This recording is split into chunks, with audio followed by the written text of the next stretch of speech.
Хүүхдүүдээ өнөөдөр багш нь та нарт төмрийн зэврэлд нөлөөлөх хүчин зүйлс гэдэг хичээлийг заахаар бэлдлээ. Бид өмнөх хичээл дээрээ төмрийн зэврэлийн талаар үзсэн байгаа. За эхлээд бүгдээрээ төмрийн зэврэл гэдэг зүйлийг эргээс сэргэн санацгаая. За төмөр зэврэхэд мэдээж ус хүчил төрөгч хоёулаа байж ээж төмөр зэвэрдэг.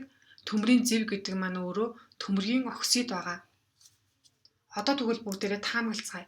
Юу таамаглах вэ гэхээр нэгдүгээрт нь усан онгоцны төмөр ган хийц амархан зэвэрч мууддаг. Хоёрт нь өвөл халтаргаанаас сэргийлж мөсцсөн зам дээр давс цацдаг. Үүнээс болж машины эд анги хурдан зэвэрдэг. За тэгвэл одоо ингэ энэ хоёр тохиолдолд төмөр зэвэрхэд ямар хүчин зүйлс хамгийн ихээр нөлөөлж байна гэдгийг бүгдээрээ таамаглацгаая.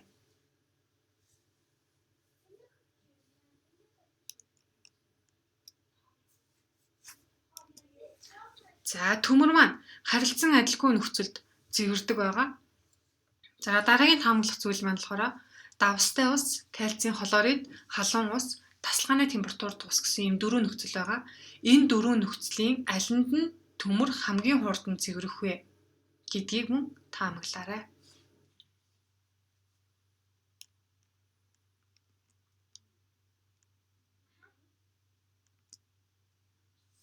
За коррозийн үзэгдлээ мөн эргээс сэргэн санацгаая.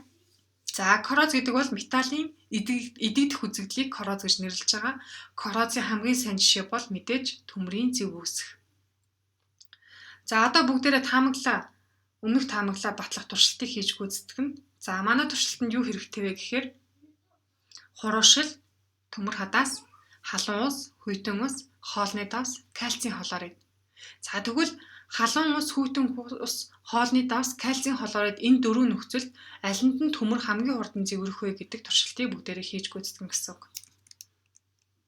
Одоо бүгдээрээ туршилтын аргачлалаа харцгаая.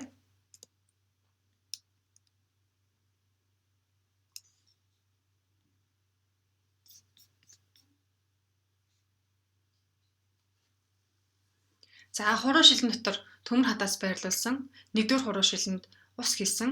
Гэтэ тасалгааны температурт ус байгаа. 2-р хуруу шилэнд ус хийсэн. За мөн дээрээс нь хоолны давс буюу натрийн хлоридыг нэмж өгсөн.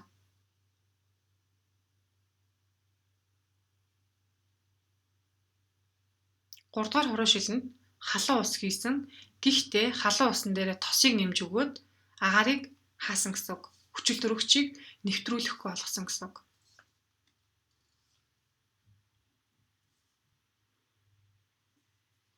4-р тохиолдолд хуруу шилтэй хатаасан дээр кальцийн хлоридыг нэмж өгсөн.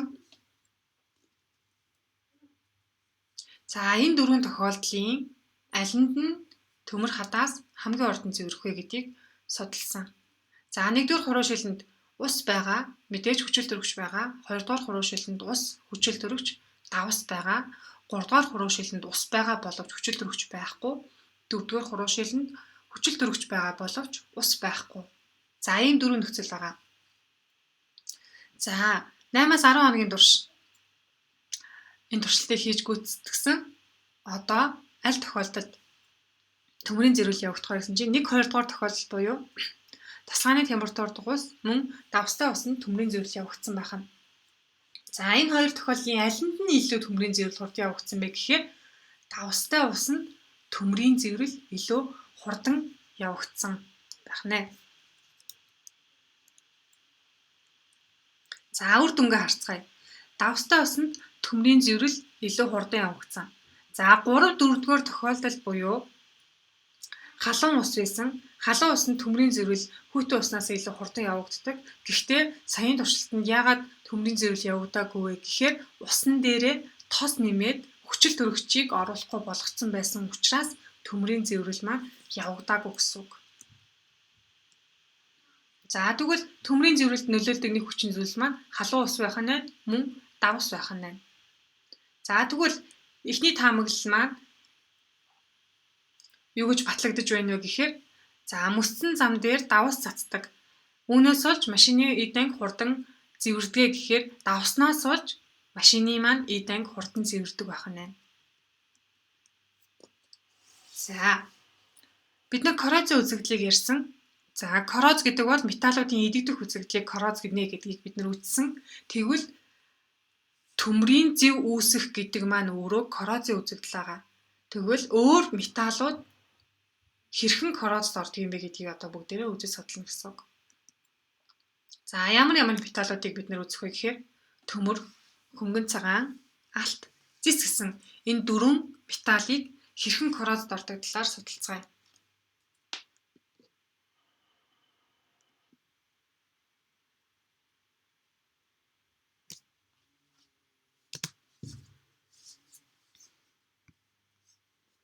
Хөнгөн цагаан, төмөр, зис, алт.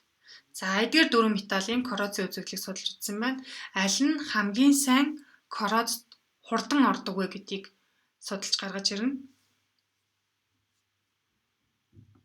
За алт, зис болон төмөр, хөнгөн цагаан.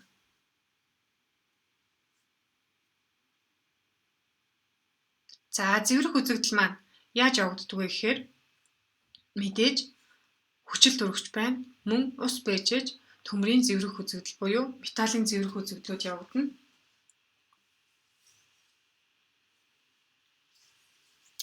За та нарын таамаглалаар яах вэ гэхээр за төмөр зэвэрнэ гэдэг маань өөрөө төмрийн оксид болон төмрийн гидроксид үүсэж байгаа гэсэн.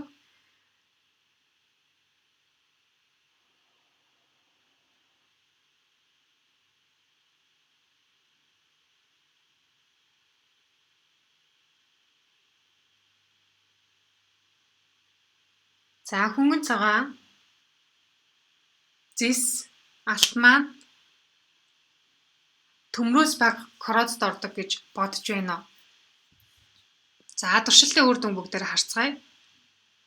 Хамгийн их коррозд ордог металл бол хөнгөн цагаан байх нь байна.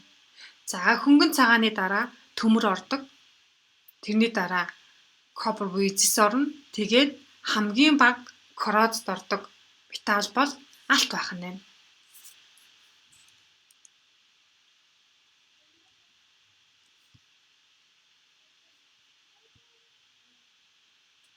За үр дүнгээ харцгаая бүгдээрээ. Эндээс хөнгөн цагаан бол төмөр, зис, алтнаас илүү хурдан коррозд ордог. За зис, алт хоёроос илүү төмөр илүү хурдан коррозд ордог. За алтнаас илүү зис илүү коррозд ордгоо гэсэн үр дүн гарсан. За тэгвэл бүгдээрээ зэвэрлээс хэрхэн хамгаалдаг вэ? Нэгэнд зэв үүсчлээ. Үүсээгүй байхаас нь өмнө бид нэр хэрхэн зэвэрлээс хамгаалж болох вэ гэдэг талаар одоо үздэцгээе. За нэгдүгээрт нь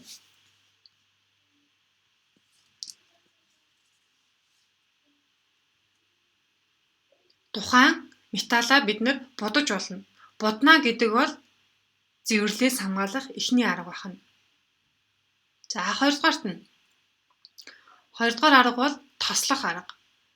Металлаа тослоно гэдэг бол бид нэр мөн зэвэрлээс хамгаалдаг байна.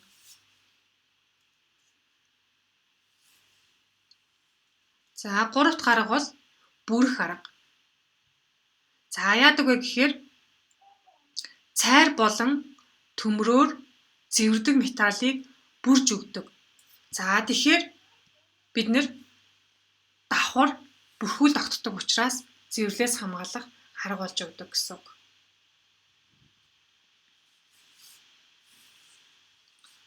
За дүгнэлтийн хувь дээр үздэцгээе.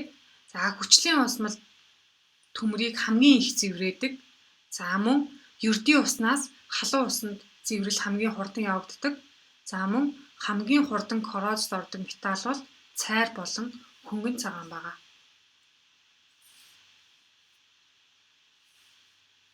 За зэвэрлээс хамгаалах аргууд гэж байгаа.